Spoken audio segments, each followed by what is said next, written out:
Hi, my name is Tanvi Dat and I'm a third year BSN student, and today I'll be showing you how to successfully change a Picc dressing.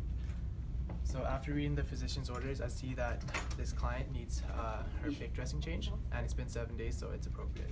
So I'll start with hand hygiene.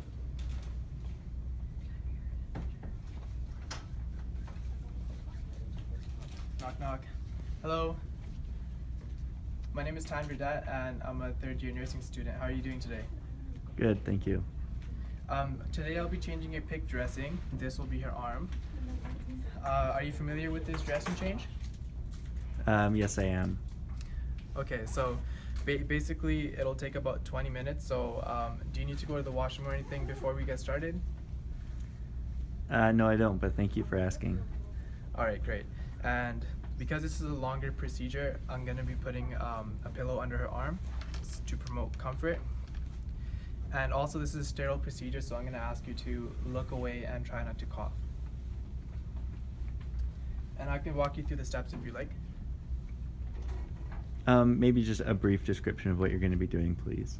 Okay, so I'm just changing the dressing and then doing CNS, which is a culture and sensitivity test, because you did express pain at the site and there is a concern for infection. So we're just ruling that out, seeing if there is one or not. So we start with hand hygiene. And I'll get my sterile field set up.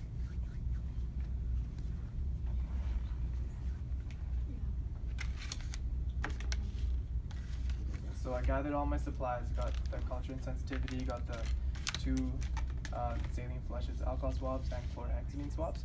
Also got the new dressing, sterile gloves, and the sterile field, which is right here. Do you mind if I put this garbage bin right beside you? No, I don't. And also we're keeping this drape open just because it was bad lighting when we closed it, but in practice I would keep it closed to promote, to preserve the patient's dignity. Alright.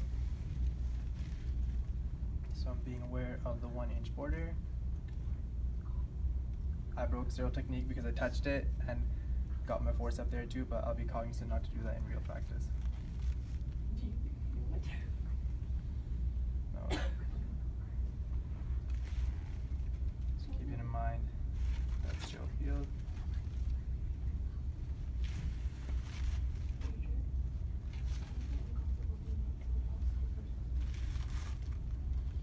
Alright, so I can place my forceps on the 1-inch border.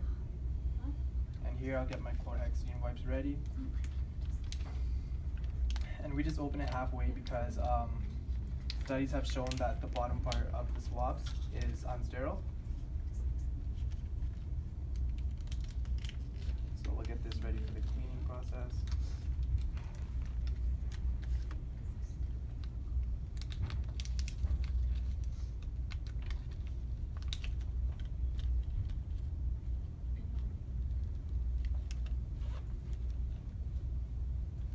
Alright, that should be okay. So now we assess the site, put on our clean gloves, and see what we got going on under the dressing.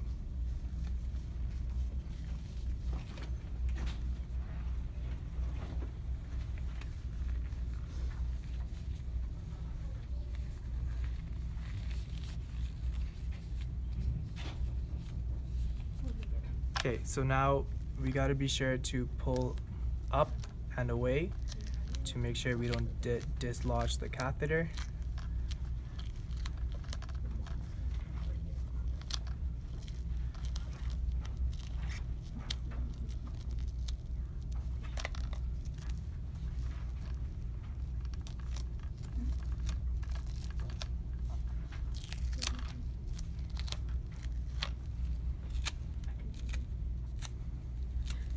This goes in the garbage.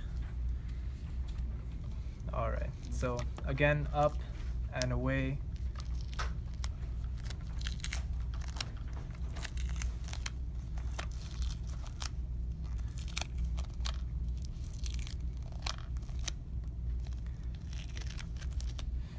And the securement device is there, just in case there is any pulling.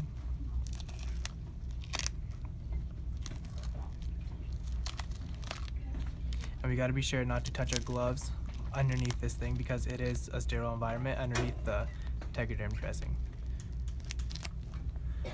So we got that off, and now we're inspecting. The skin does look a little red and swollen. So at this point, we would do the CNS swab.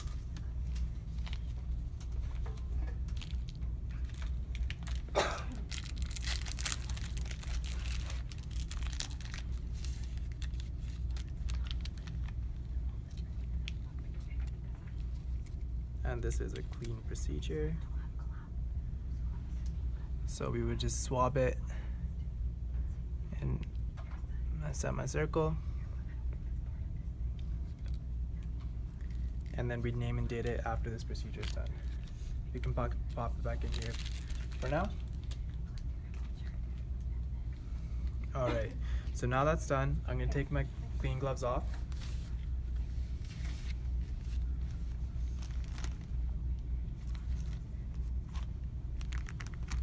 And before I put my sterile gloves on, I'm just gonna set up my extended sterile field so I can place my dressings on there. It'll help to keep it organized. So I'm just grabbing the tips here.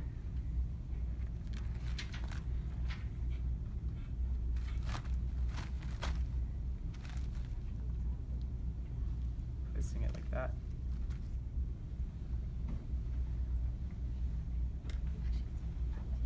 Alright, and then on here I'll put my securement device and the Tegaderm dressing.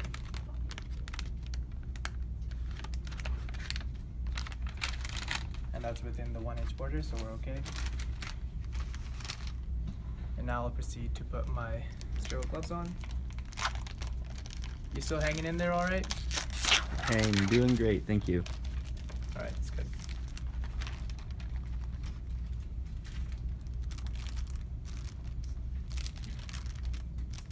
Okay, so we gotta make sure to pull these apart in a way that it doesn't collapse back in on itself. So I just kind of open it like that. Put on my non-dominant hand first.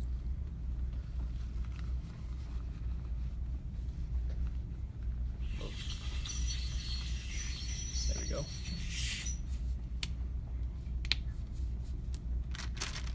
And then the dominant.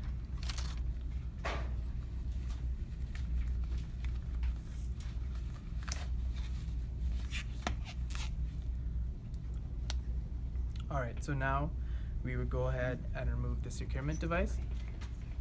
So this area under the Tegaderm dressing, as said earlier, is all sterile.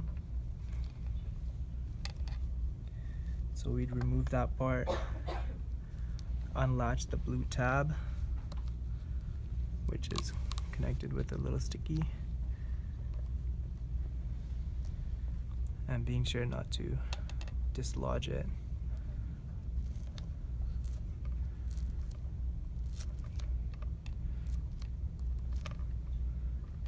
So with one hand, I'm just pulling, the other hand, I'm keeping it there. You can place that down. Alright, so now we would clean it with the chlorhexidine wipes. So in order to keep my hands sterile, I will use a gauze to hold one end of the tip and clean like so. So I'd be sure to make sure that none of the wrapper touches my gloves. So a better way to do this is to grab another gauze and hold the tip